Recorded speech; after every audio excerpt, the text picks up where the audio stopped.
Mr. Rogers, I do hope you can help me. I'm desperate. I need £1,500. We're only a small establishment, madam.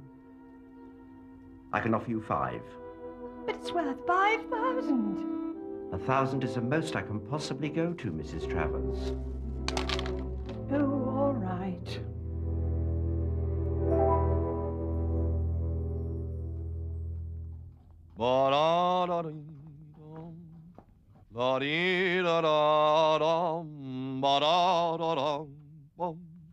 Pale hands I loved beside the Shalimar. Where are you?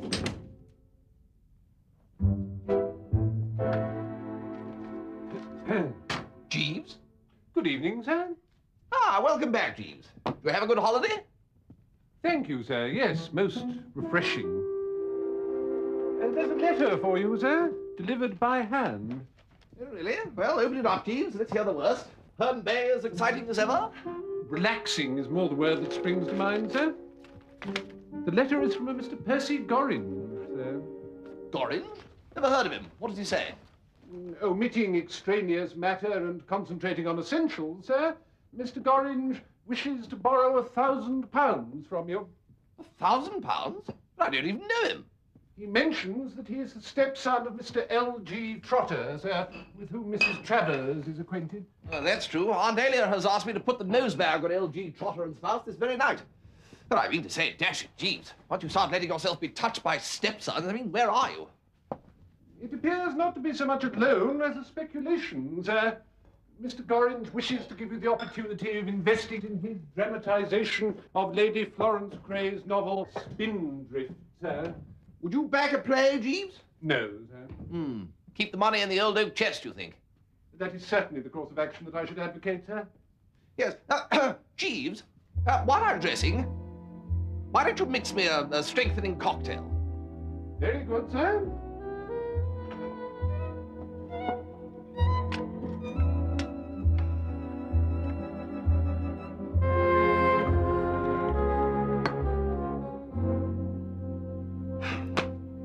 What ho, Jeeves?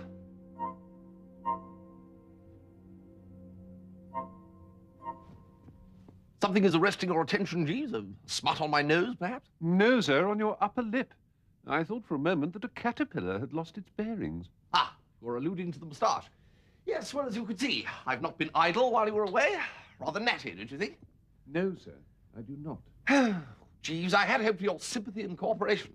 I've been put to considerable trouble and anxiety growing this moustache, and I do not propose to hew it off because certain prejudiced parties, whom I will not specify, don't know a good thing when they see it. J'y suis, j'y reste, Jeeves.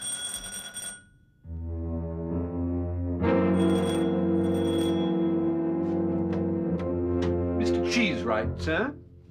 I thought as much. Swilling cocktails, eh? I fail to understand you, officer. I'm not an officer anymore. I've left the police force. Well, be that as it may, this is the hour when it is customary for an English gentleman to partake of a short one. Will you join me? No, I won't. And I've come here to have a serious talk with you, Wooster. Now, what do you suppose those things are doing to your eye? For your information, Cheesewright, one does not administer alcohol by the eye, or even by the ear. The mouth is the correct orifice. Not if one's meant to be in training for the drones darts tournament, it isn't. Ah, yes, of course. You've drawn me in the sweepstake, haven't you? Well, your money is safe, Cheesewright. The Wooster form is as devastating as ever. We want to win this year, Wooster. Not another dratted tie. I happened to look into the drones this afternoon. Freddie Widgeon was at the darts board, stunning everyone with a performance that took the breath away. Cha! Eh? I said cha! Scornfully, with ref to F. Widgeon. I know his form backwards. He's knocked off smoking, you know. No. He takes a cold bath every morning. He's forgotten where the hot tap is. And he never goes... Yes, well, good night, Stilton. You'll want to be running along, no doubt. No, I won't. Florence is meeting me here, and we're dining with my uncle. Oh, really? Well, well, splendid. What do you mean, splendid? I should like to have her opinion of this moustache of mine. I can tell you that. It's revolting. Well, you had a moustache when you were at Oxford. You look like a man peering over a privet hedge. Exactly. Lady Florence Cray, sir. Hello, Darcy. Hello, Bertie. Bertie. The moustache is lovely. Well, thank you, Florence. How is Spindrift going? Oh, splendidly. You know it's been made into a play. Yes, I'd heard about that. Percy Gorringe did the dramatization. He's made a splendid job of it. Bit of a hitch at the moment, though. Oh? One of the backers has pulled out. We need another £1,000. Percy assures me that he can raise the money. That louse. He can raise tuppence. I will not have you call Percy a louse. He's very attractive and very clever. Attractive? Who'd he attract? Never mind whom he attracts. Name 3 people he ever attracted. Darcy, please. Are we going to dinner or are we not?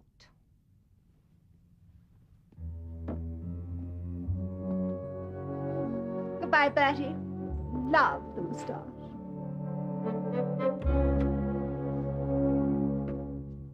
Are you Mr. Wooster? That's right, yes. I'm Mrs. Trotter of Liverpool. How do you do? This is Mr. Trotter. How do you do? And our stepson, Mr. Gorringe. How do you do? Mr. Trotter has many business interests. That's why we're so late. Oh, that's all right. He was talking to your Auntie Dahlia on the telephone about this magazine of hers she wants Mr. Trotter to buy. Milady's Boudoir? Some such name. No, she was selling? No, Trotter. Let the waiter put the serviette on your knee. Waiter! Did you get my letter? Percy, my dear, would you just check the clasp of my pearls? It feels a little insecure. One wouldn't like to scatter such valuable pearls all over a restaurant. No, seems fine. Is this the best table? Oh, I think... Mr. Trotter always has the best tables. In Liverpool and Manchester. I'm sure that's true. I wrote to you ask. Right, well, I'll get a menu then, shall I?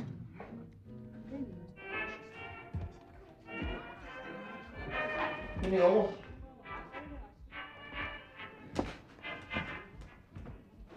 Brandy, please, George. A large one.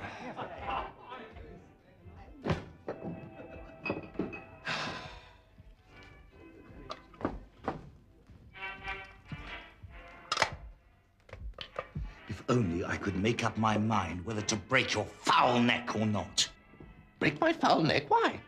After dining with my uncle, I saw Florence home in a cab. All the way she was raving about that moustache of yours. It made me sick to listen to her. Very upsetting. Shut up! Right. Then she announced that she wished me to grow a moustache, too. Oh, a nice fool I'd look with a moustache. I said, you look a nice fool without one, she said. Ah, is that so? I said, yes, it is, she said. Then she gave me back her ring and said the engagement was off. You'd planned this, hadn't you? How could I possibly plan it? Your cunning fiend's brain spotted what was bound to occur if you grew a moustache and let Florence see it. Certainly not. As a matter of fact, I haven't got a cunning fiend's brain. Ah, that's exactly what you said you did have. No, it isn't. Well, if I find my suspicions are correct, I shall know what to do about it. I shall break your rotten spine in 3 places.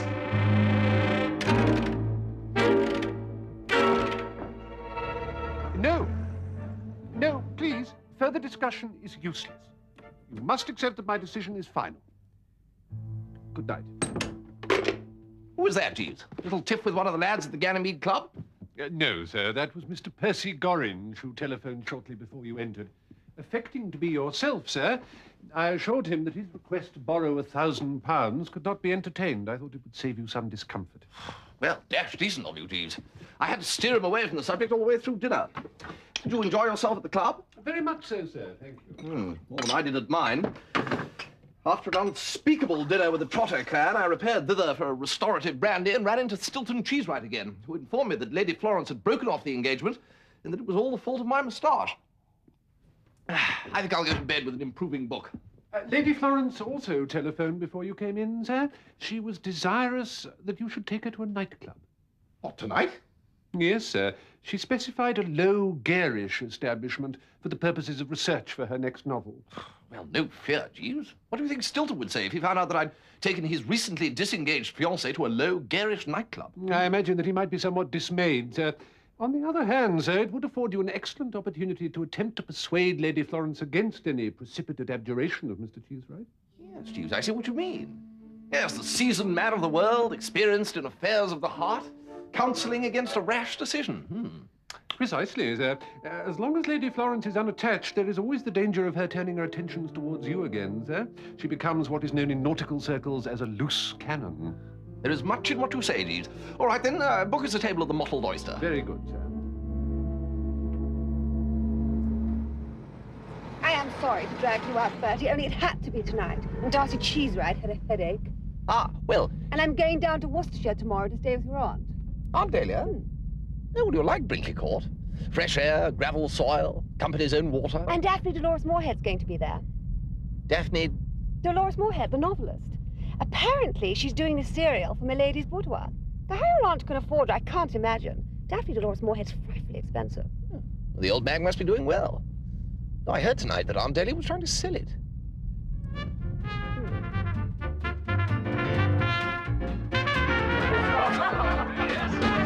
This is wonderful! What horrible people! Are all nightclubs like this?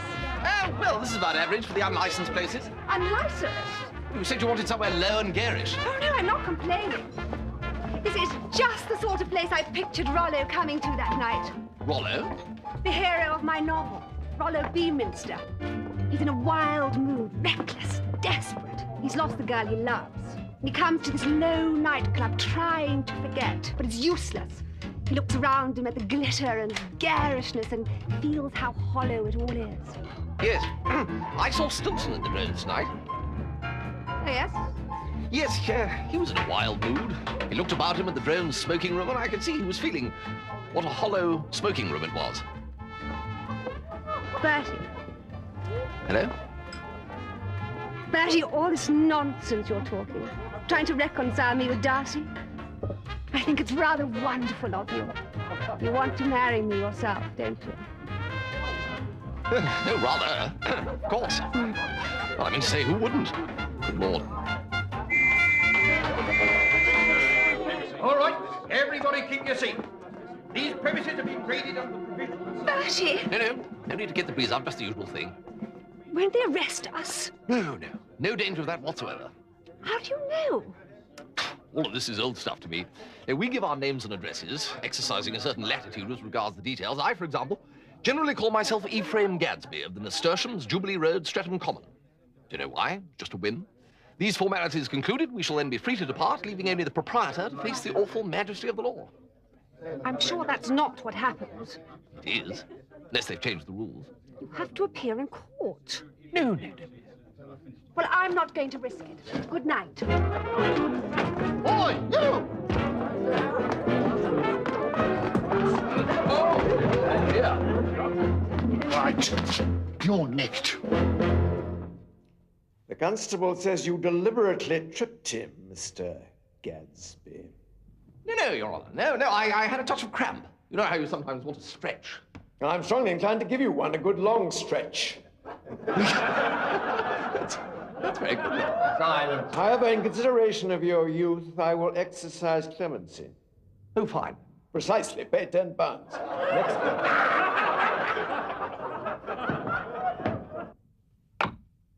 Did you know that magistrates are really professional comedians, Jeeves? No, sir, that fact had not been drawn to my attention. Yes, one gag after another, the whole court roaring with laughter, and all at my expense. A most galling experience, sir. Mrs. Travers telephoned an hour ago, sir. She was most desirous that you should call round to Eaton Square this morning. That's probably that magistrate wanting to sign me up as his permanent straight man. Bertie. Aren't you going to Brinkley this morning? Oh, I'm just on my way to the station. So thought I'd pop in and see how you got on last night. Constabularies scooped me in. I thought you said they wouldn't arrest anybody. Well, they did this time. I had a rather testing morning with the magistrate of Vinton Street Police Court. Did you say Vinton Street? That's right. The magistrate there is Darcy's uncle. The one you had dinner with last night. Imagine if I'd had to appear before him in the dock this morning. Darcy would have broken the engagement. I thought you'd done that already. Oh, no. He telephoned me this morning and climbed down. He's starting to grow a moustache today. Mind you don't breathe a word to him about being at that place with you. Of course not.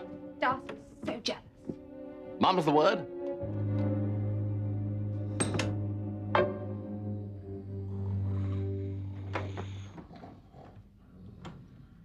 Uncle. Darcy, good of you to come. How are you? Jolly nice dinner you gave us last night. What I called you about was I had a fellow up in front of me this morning. You were up at Oxford with Wooster. He gave a false name, but I remembered him. He got into a scrape over some blancmange, I seem to recall. Bertie Wooster, oh, yeah. Not a friend of yours. One has to be so careful, Darcy, who one keeps up with. Good Lord, no.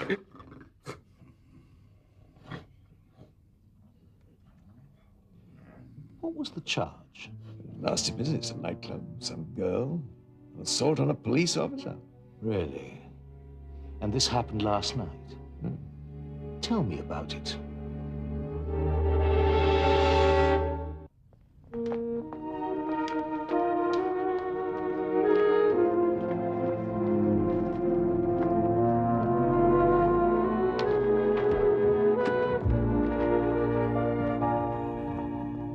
Bertie, you unspeakable one. You very nearly missed me. I want you to come down to Brinkley. Can't be done, old ancestor. Can't be done? What do you mean can't be done? Have you been asked to form a government? You've got to come and be charming to the Trotters. No. I've already taken them to dinner. I've done my bit for aunt and country. No, but more is needed. I've got to persuade Trotter to take Milady's boudoir off my hands. I thought you loved it like a son. Oh, Bertie, if magazines had ears, Milady's boudoir would be up to them in debt. I've got nasty little men in bowler hats knocking at my door. Well, I can't possibly come down to Brinkley, Aged Aunt. If I'm seen within a 20-mile radius of Florence Cray, I get my spine broken. Oh, you're so selfish, Bertie. You don't know how important this is to me. Well, you don't know how important my spine is to me. I'm very attached to it. More's the pity. Well, if your uncle finds out about this, an aunt's curse be upon you. That's all I have to say.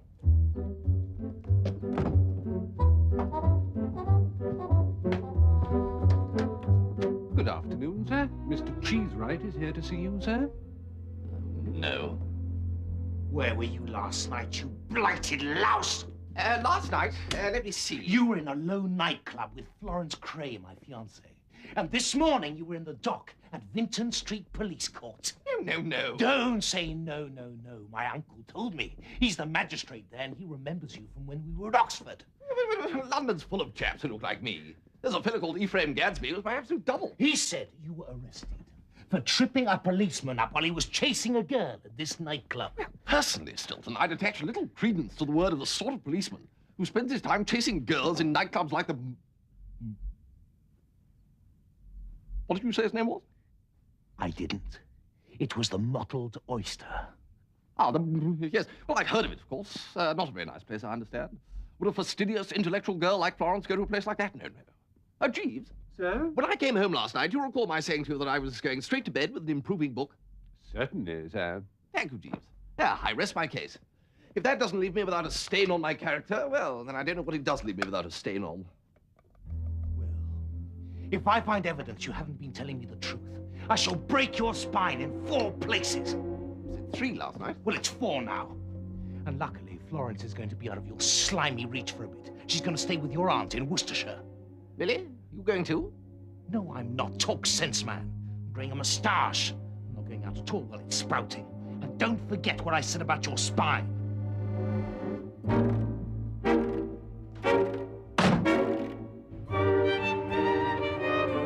With Stilton Cheesewright continuing to rake around for evidence of my perfidy, if perfidy is the word I want, then Brinkley Court, even with the Trotters, seems like a safer bet, don't you think, Jeeves? Well, it seems to me, sir, from your point of view, that Mr. Cheesewright incorporates 3 highly dangerous characteristics: great physical strength, a certain slowness of wit, and an unreliable temper. You've said a mouthful, Jeeves.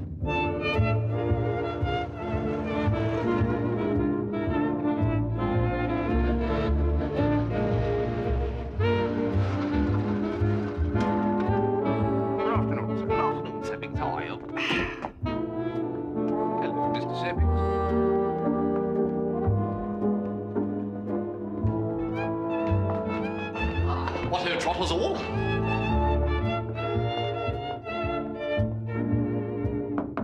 Go away! What do, Aunt Dahlia? Too late, Bertie. I'm beyond salvation. Mr. Burwash is coming. Burwash? He's going to look at my necklace. Look at your necklace? Oh, please, Bertie. I'm not in the mood for your parrot imitations. Uncle Tom always suspected that Aspinall's overcharged him for my pearl necklace.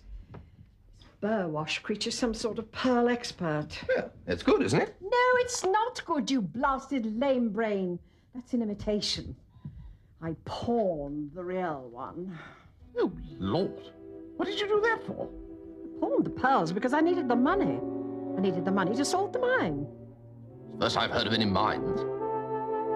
Salting mines is a recognized business procedure. You've got a dud mine you want to sell to a mug, you sprinkle an ounce or two of gold over it. I used the money to buy a cereal from Daphne Dolores Moorhead. She's arriving tomorrow. L.G. Trotter will meet her, hear that she's writing the cereal, and think, gosh, Daphne Dolores Moorhead and everything, Milady's boudoir must be on stuff. Go away! Have you seen Florence? No, we have not seen Florence. I thought she might be with you. Well, she isn't. If you find her, that telegram arrived for her. All right.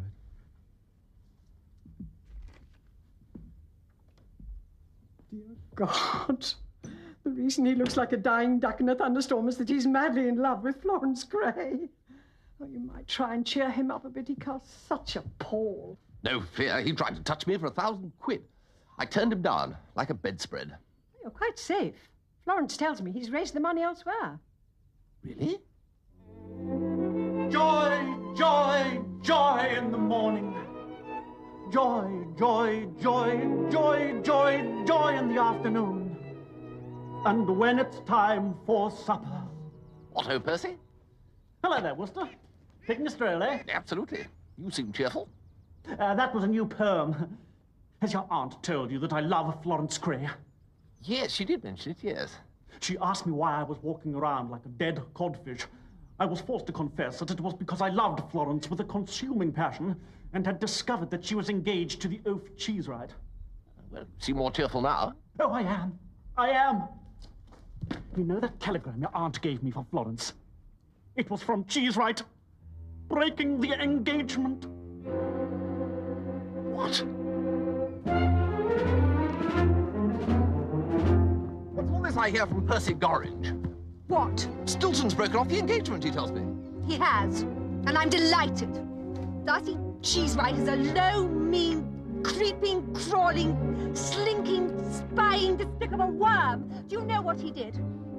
He sneaked round to that nightclub and bribed some people and found that a table had been reserved that night in your name.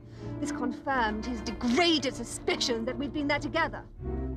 Yes, he didn't, I suppose, hint in the telegram at any plans he had with regard to me. He said he was going to break your spine in 5 places. 5 places?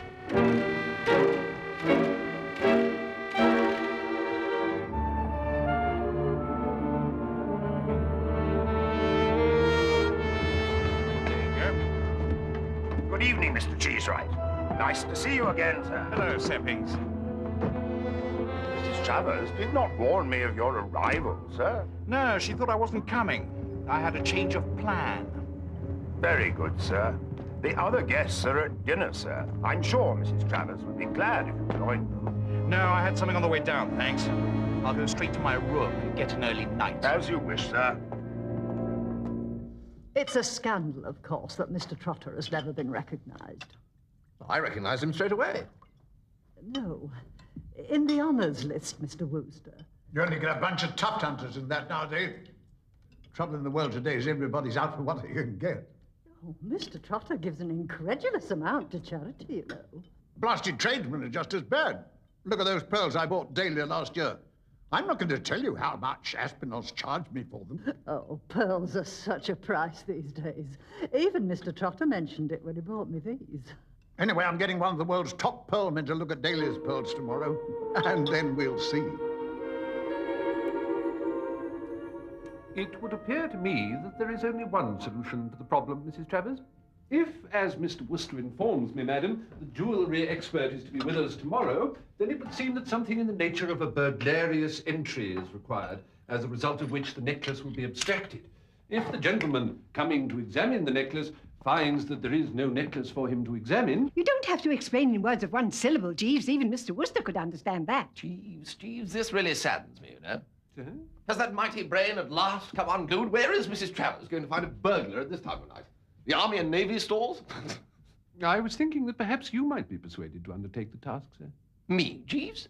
Gosh, Jeeves, what a wonderful idea. Hold on a minute, hold on a minute. I'll put the pearls on my dressing table, Bertie. All you need do is get a ladder, prop it up against the windowsill. My room's the end one on the right. No, Aunt Dahlia, no. No. No.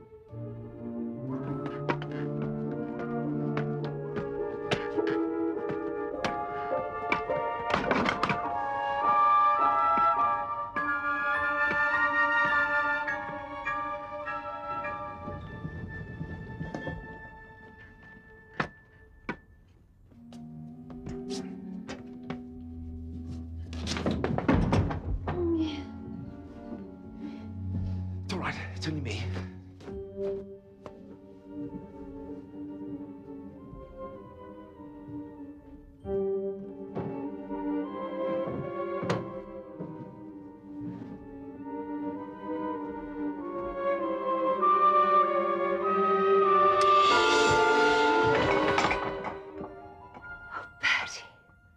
Shouldn't.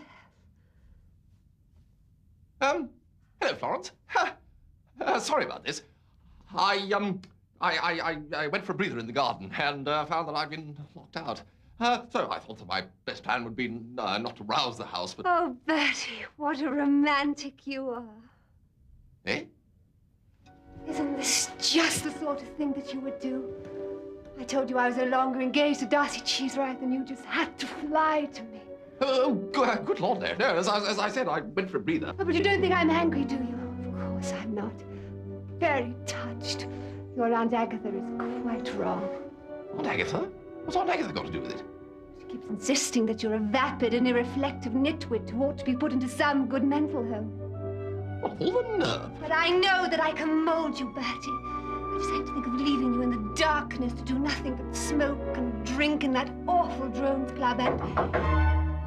Who's there? Me, Darcy. Florence, let me in. Darcy, well, I didn't know that you were here. Well, what do you want? I wanted to return your letter. And then leave them on the mat. No, I want to see you.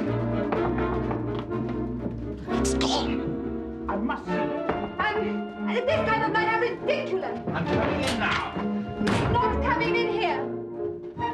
That is where you make your mistake. I'm coming in now. No!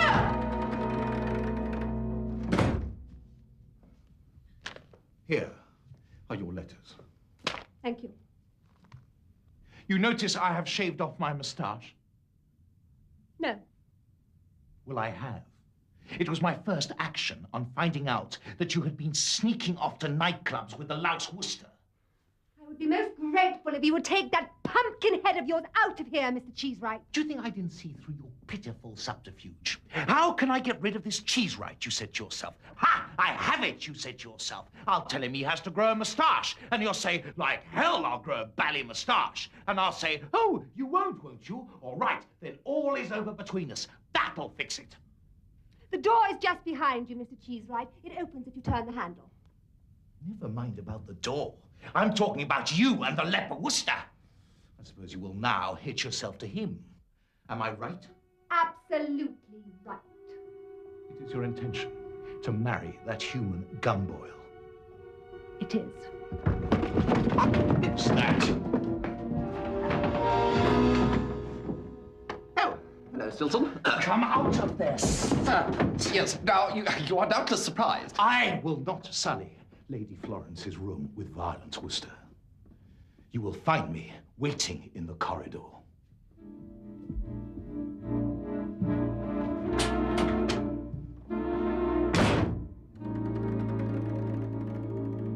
You can't stay here all night.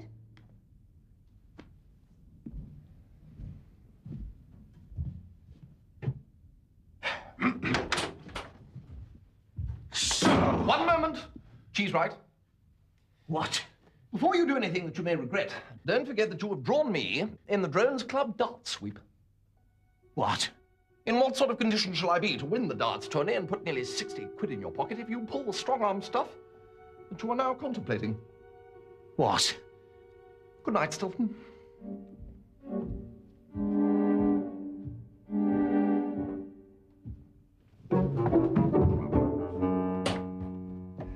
Bertie, do you expect me to wait up all night for you to accomplish a simple, easy task that a child of 6 could have had all done and dusted in a quarter of an hour? Well, before I answer your question, old kinswoman, let me put one to you. Why did you tell me that your room was the end one on the right? Because it is the end one on the right. Pardon me? Looking from the house. Looking from the house? Don't tell me you climbed into the wrong bedroom. Scarcely been wronger. Florence Craze. You'll have to marry the girl. Exactly what she has in mind.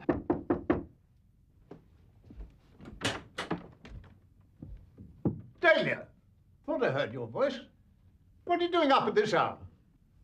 Mr. Wooster had a headache, sir, and I was forced to rouse Mrs. Travers for medicaments. Yes, yes. You're out and about a bit late yourself, aren't you, Uncle Tom?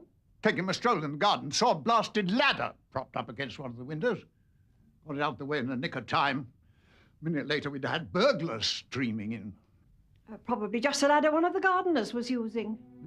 If I may say so, Mrs. Travers, there is always the danger of the criminal element having heard about your valuable pearl necklace. I'd forgotten that. I hadn't. It's the first thing I thought of. Went straight up to your room and got it. I've locked it in the safe. A burglar will have to be pretty smart to get it out of there. Good night. Hell's whiskers. Now what are we to do?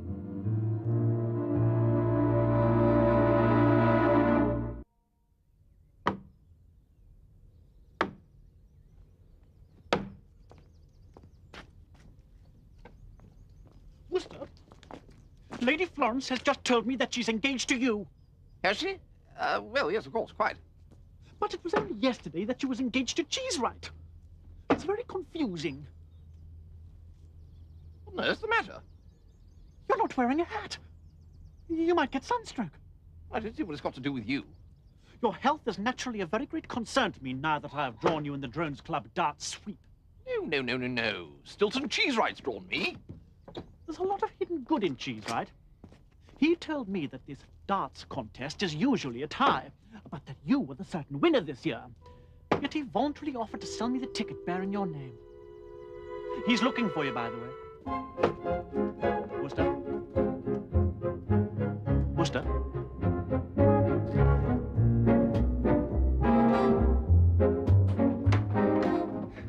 Stilton has sold the sweepstake ticket to Percy Gorringe. I have no time for your tongue twisters, Bertie. Read this.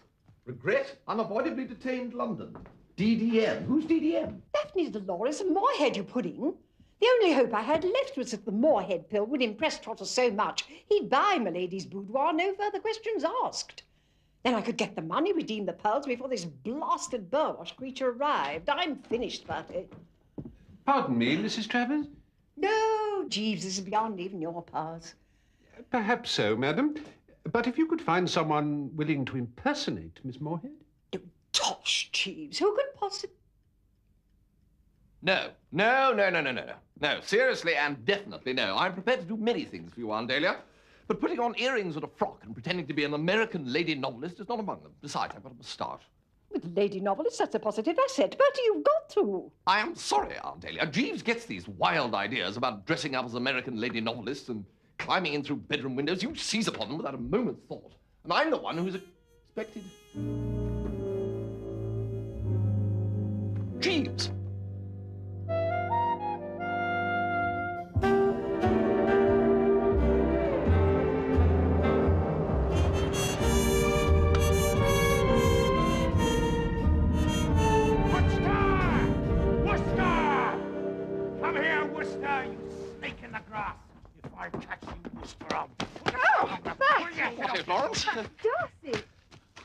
Darcy Cheesewright, are you chasing Bertie? I wanted to tell him something. Darcy, I'm surprised at you. Now I want you both to shake hands and to promise to be friends. All right. There. Doesn't that feel better? Wooster the homebreaker. Wooster the snake in the grass. 6 places, was it? 5 at the last Count, yeah, that is fairly tough to you, of course. Why, hello. I'm Daphne Dolores Moorhead. I'm here to see Mrs. Travers. Oh, the novelist, yes. Yes, she told me all about you. Why are you two holding hands like that? Is that some English custom? I'm Darcy Cheesewright. Mr. Cheesewright? Heavens to Betsy, I thought your face was familiar. You used to row for Oxford College. Somebody pointed you out to me at an 8th-week ball one year. You had a mustache then. I do declare you look so much handsomer without it. Mustaches really are the end, are they not? Would you like me to show you around the grounds, Miss Moorhead? Oh, well, now that's really very sweet of you, Mr. Cheesewright, but I ought to say hello to our hostess. I'm sure Mrs. Travers wouldn't mind. Oh, I think she would. Wouldn't she, Mr. Wooster? No, not at all. No, nothing she'd like better than for you to see the grounds, in fact. There, you see? Well, if you say so, Mr. Cheesewright.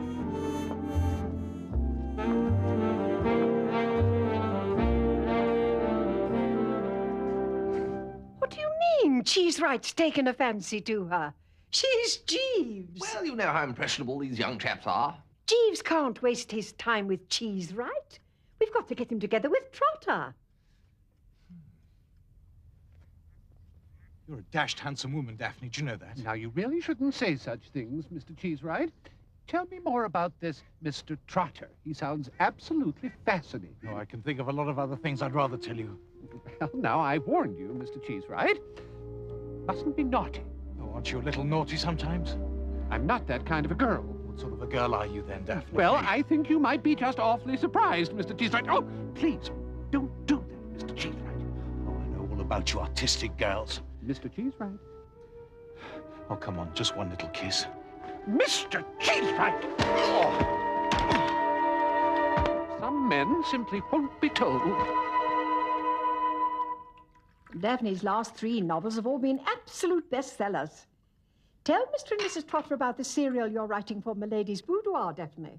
Oh, well, it's the story of a young, innocent American girl, just like me, coming to London for the very first time.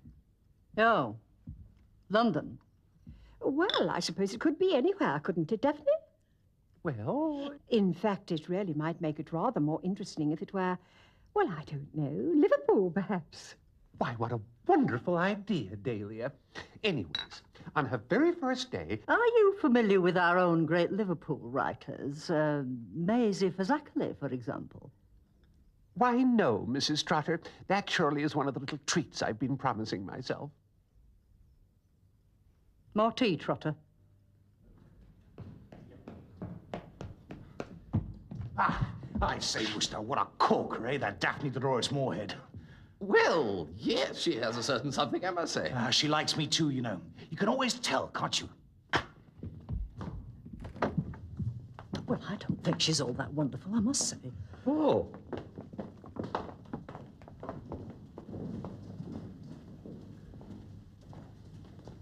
Well, how did it go with the Trotters? You made a big hit with Stilton, Jeeves. You ought to get your trousseau ready. Thank you, sir. Most amusing. If I might have a word with you, Mrs. Travers?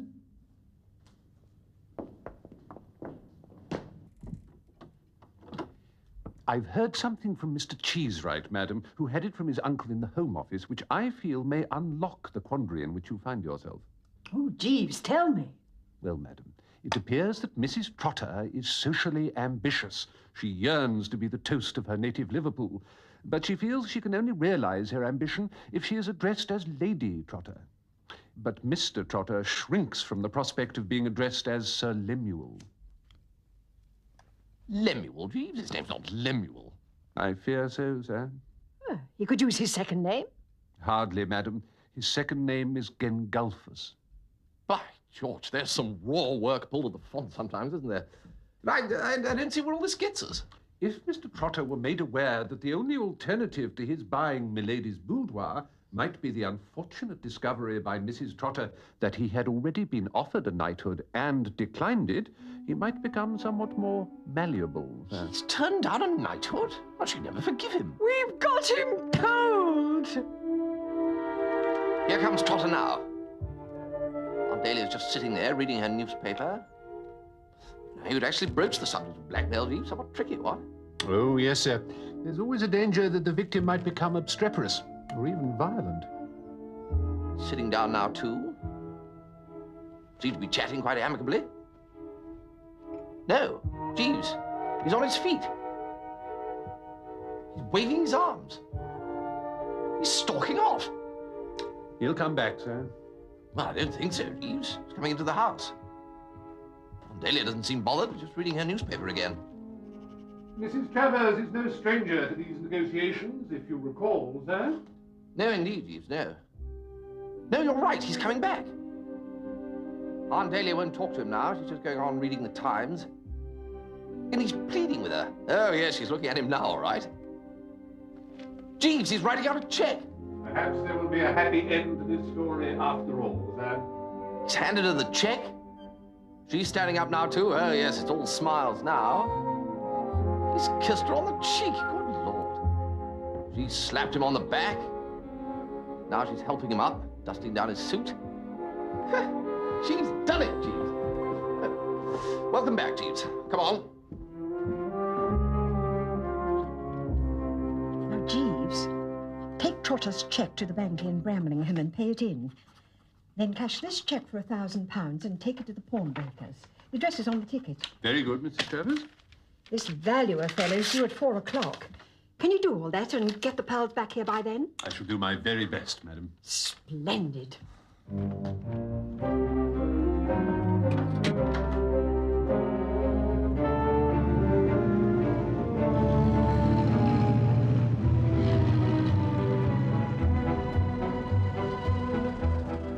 Bertie, it's Burwash, the pearl expert. He's arrived early.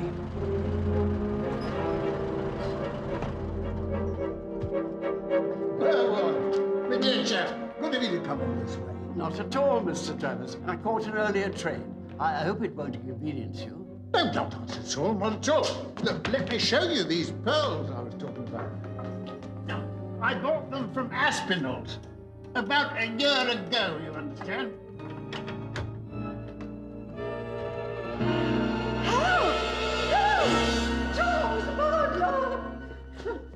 Tom, upstairs, quickly, I saw him. Well, another one? Well, the devil's in broad daylight, too. Step in! How do you do, Mr. Burwash? I'm Dahlia Travers. How do you do? Do you have a lot of burglars in these parts? Oh, any amount.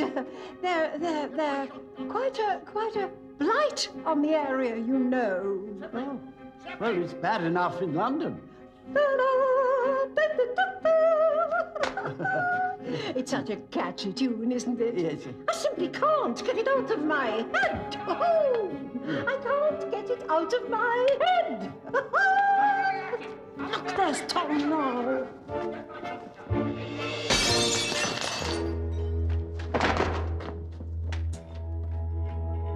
Help! Help! He's fainted! Tom! Can't you understand the simplest thing, Bertie? Well, how was I supposed Oh, never mind that now. There's only one thing for it. We've got to steal Mrs. Trotter's pearls and pretend they're mine. What? What? He's fainted!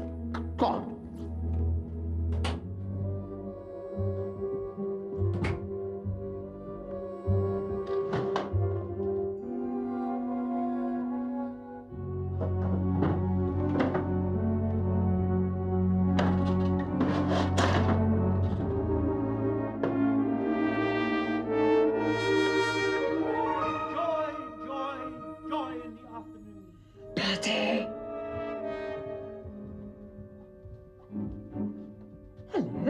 Are you waiting for my mother?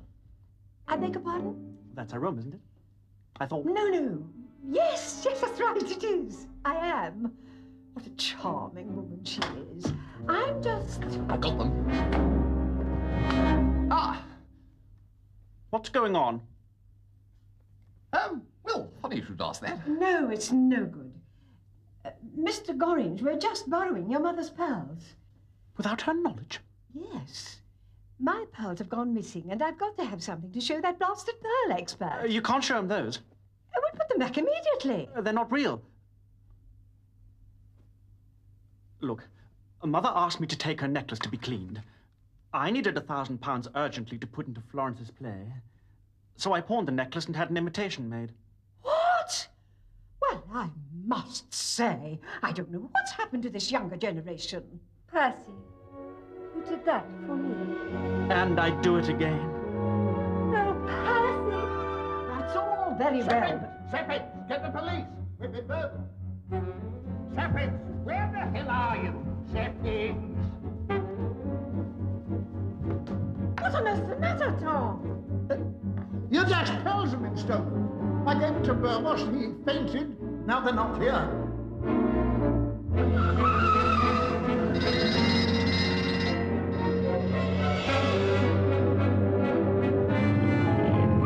Are there any sadder words in the English language, Jeeves?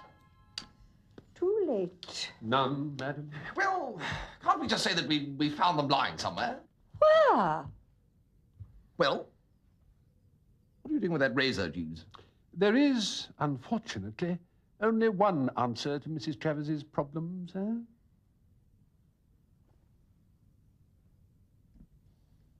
If them pearls is in this house, my men will find them, sir. My men is like hawks. Orcs? Hawks, from the eyesight. What is everybody waiting for? My pearls have been stolen. Yes, Jeeves? What is it? I regret to say, madam, that one of your maids has confessed. Confessed? It's little Beryl, madam.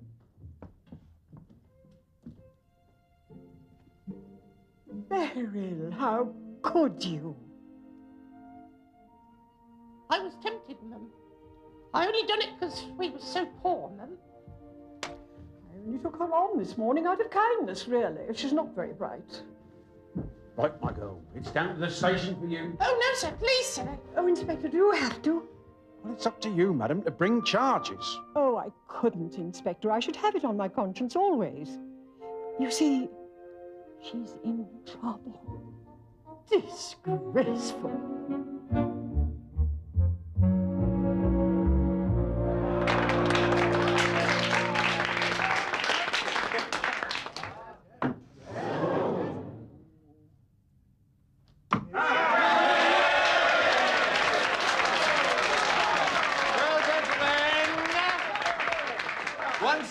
For the 17th year in succession, there is no outright winner.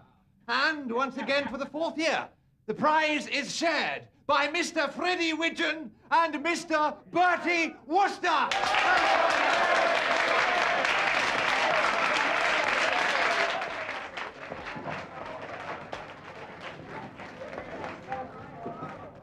Ah, Jeeves.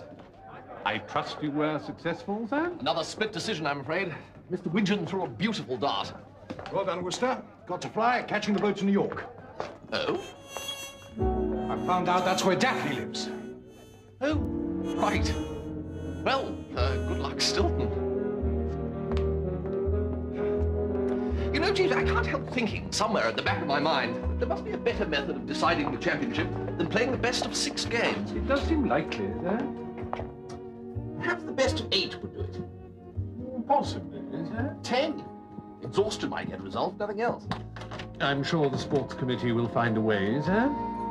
Given time.